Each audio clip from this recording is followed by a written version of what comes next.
Why, hello there. When you greet a friend, a stranger, or a neighbor, how often do you see them, and where does it really begin? Some might say it begins with a handshake. Some might say with eye contact. I'd like to offer a third option, at the point in which we say hello. Hello is the gateway to everything. It's the beginning of conversations, both easy and hard. It's what we say in passing.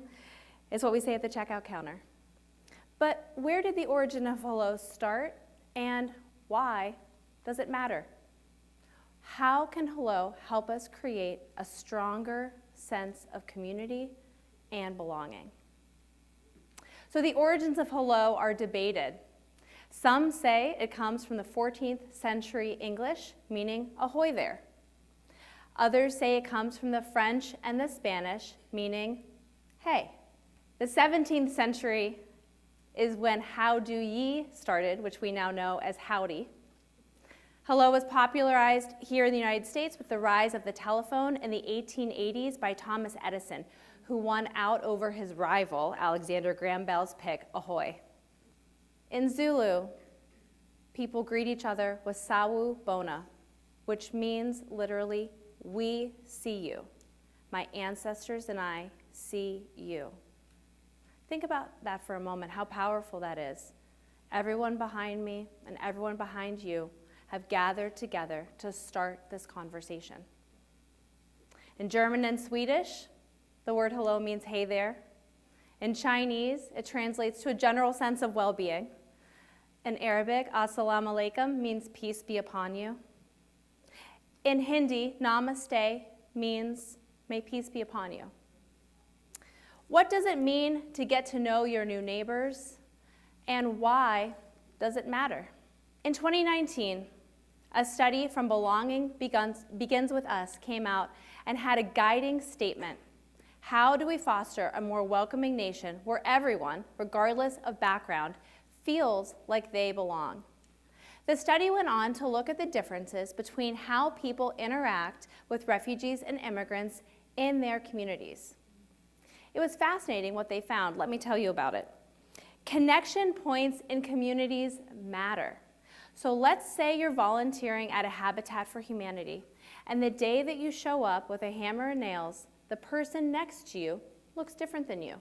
Maybe they have a different background, maybe they're speaking a different language, different culture, different skin color, and yet, because you're in a shared space, you're disarmed. You think of them more as an equal, you're more likely to strike up a conversation, to seek that hello that can spark something new.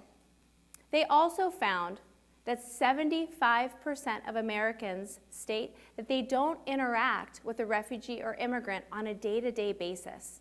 That means for a lot of people, it's a theory, not an actual.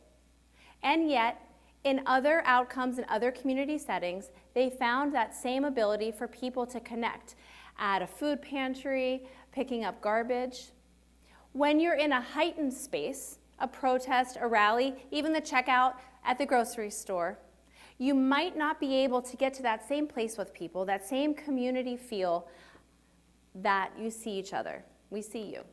Each of us has the power to build bridges and create a culture of welcome into our communities. I know all about the power of connecting neighbors and building community. I'm the founder of Hello Neighbor and CEO.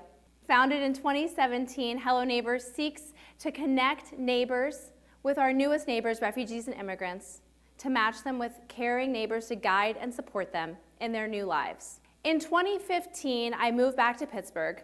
I was 6 months pregnant with my first son. I was eager to return to my hometown with my husband, and I was eager to find a way to get involved here in Pittsburgh. After having my son, I enrolled in a mid-career master's at the University of Pittsburgh in nonprofit management, and I didn't think at first, I didn't dream that I would become a founder, and then the 2016 election happened. As the anti-rhetoric and anti-immigrant conversations escalated, I started to feel like my ability to build community, partnered with my experience working in developing countries, could collide right here at home. I started spending as much time as possible and focused my studies on refugee, migration, and immigration issues. And I thought so much when I was up with my newborn son at night, how we had moved home to Pittsburgh in large part because of the family of support that we would receive, and how people from all around the world who are forced to flee their homes frequently have to leave that family and multi-generational support behind. One night, I was doom scrolling the internet late at night, as we are wont to do, and I came across a website called Supper with Us, an opportunity co-hosted by Airbnb and the State Department to invite a refugee family to share a meal.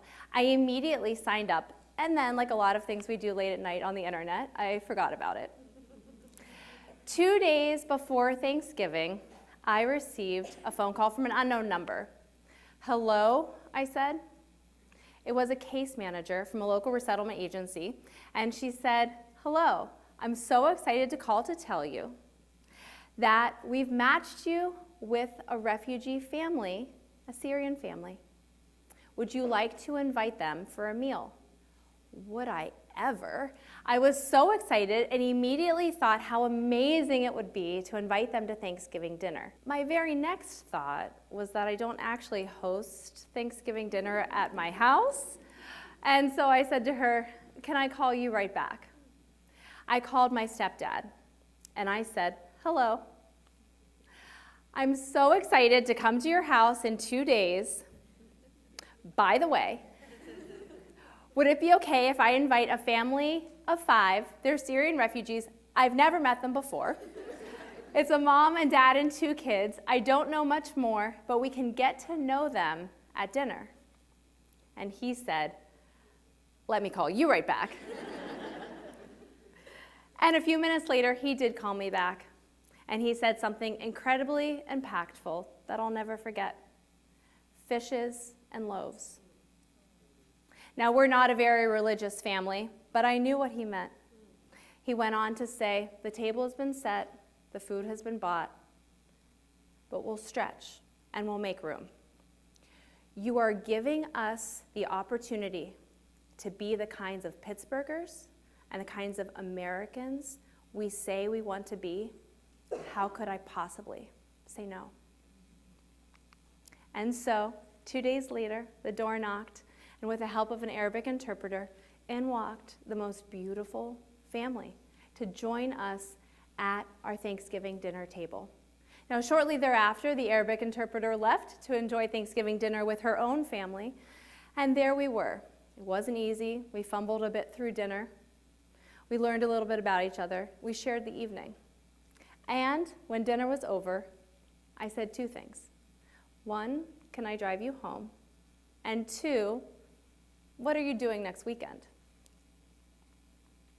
As I drove them home, I realized we lived in the same neighborhood. They went on to come to my son's first birthday party, our holiday party, seeing their first Christmas tree.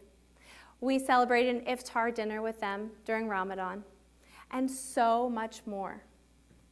I learned that the mom had a very hard, physically demanding job as a housekeeper at a local hotel, made even more difficult by the Pittsburgh winter and having to wait for 2 buses each way.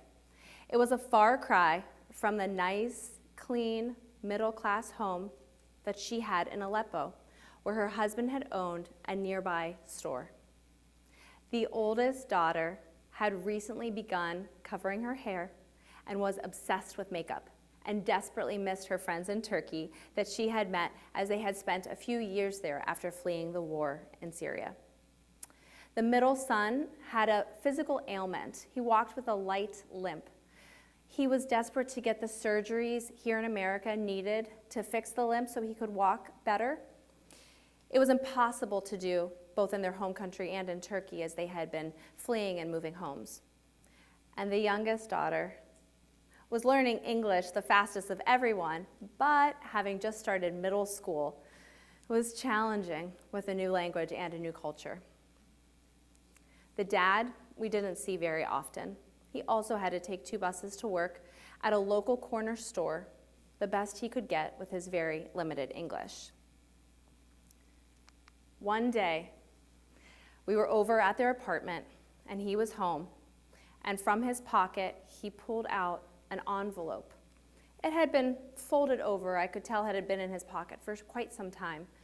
He hands it over to me, and he says, "We owe money. You can help." And I looked at it. I could tell it was from a hospital. And I could also tell, because he had been carrying it around for a while in his pocket, how hard that must have been to not be able to read the simple piece of mail and to understand the implications for his family, and to be waiting to be able to hand it to someone he trusted. I took it and I looked at it. I opened it up. It was a lot of pages, and it was very small font, and it was from a hospital. But it said, "How did we do?" It was a survey.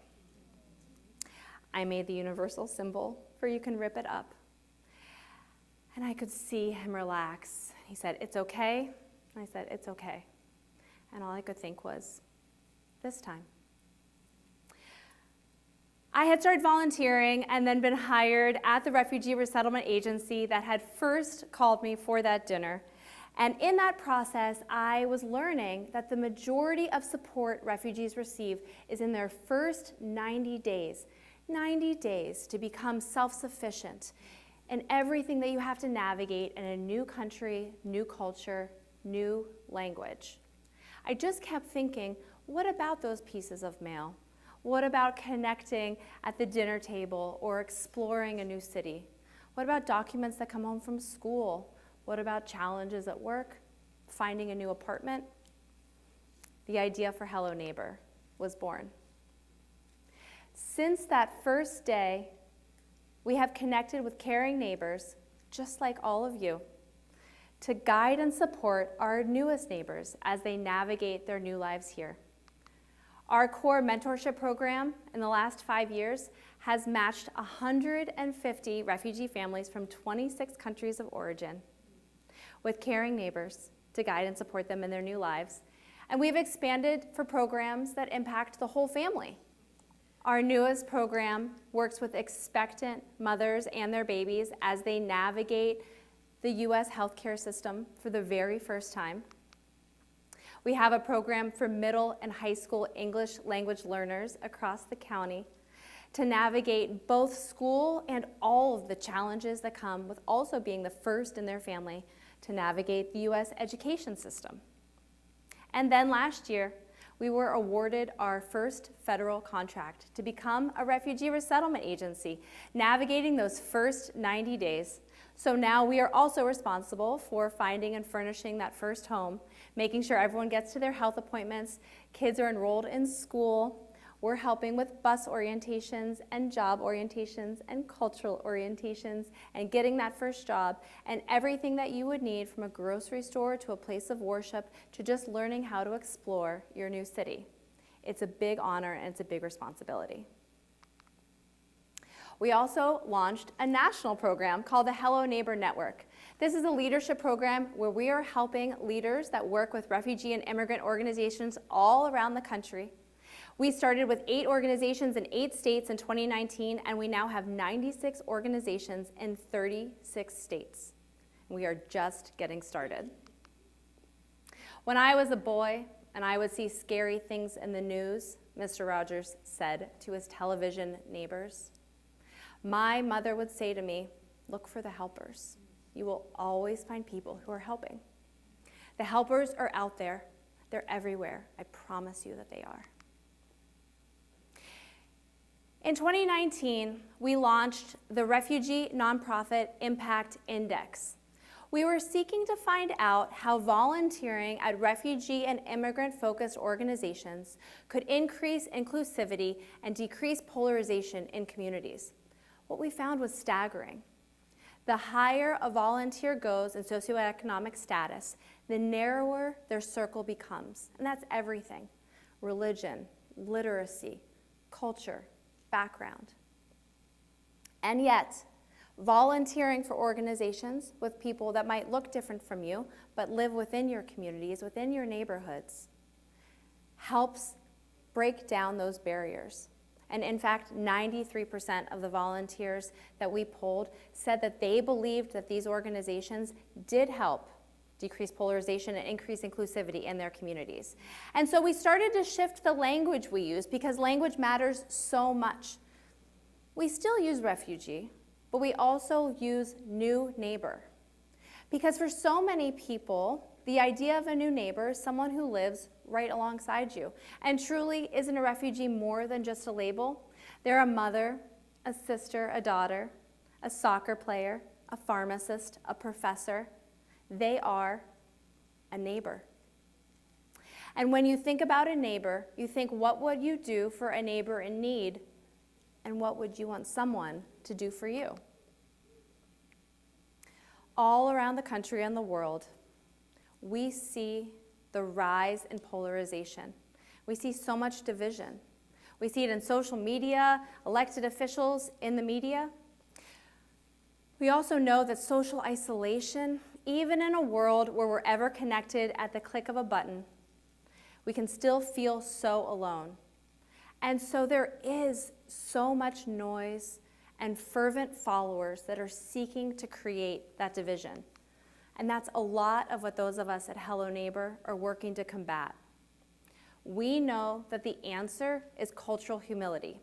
Yes, we seek to support refugees and immigrants as they rebuild their lives from scratch, but we also seek to walk alongside them, to explore and learn about their culture, their religion, what's important to them, what makes them happy, what do they seek for their future.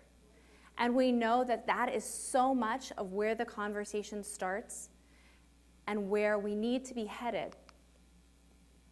And so knocking on the door is where it starts. And you can do it too. Start small, start anywhere. Louis Armstrong first sang in 1967, "The colors of the rainbow, so pretty in the sky, are also on the faces of people going by. I see friends shaking hands, saying, 'How do you do?' What they're really saying is, 'I love you.'" As we seek to reset from the pandemic and break social isolation, I encourage all of you to think about what it would take to build a more welcoming and inclusive community, inviting our newest neighbors to join us. I know it's possible. It starts with each of us. Thank you.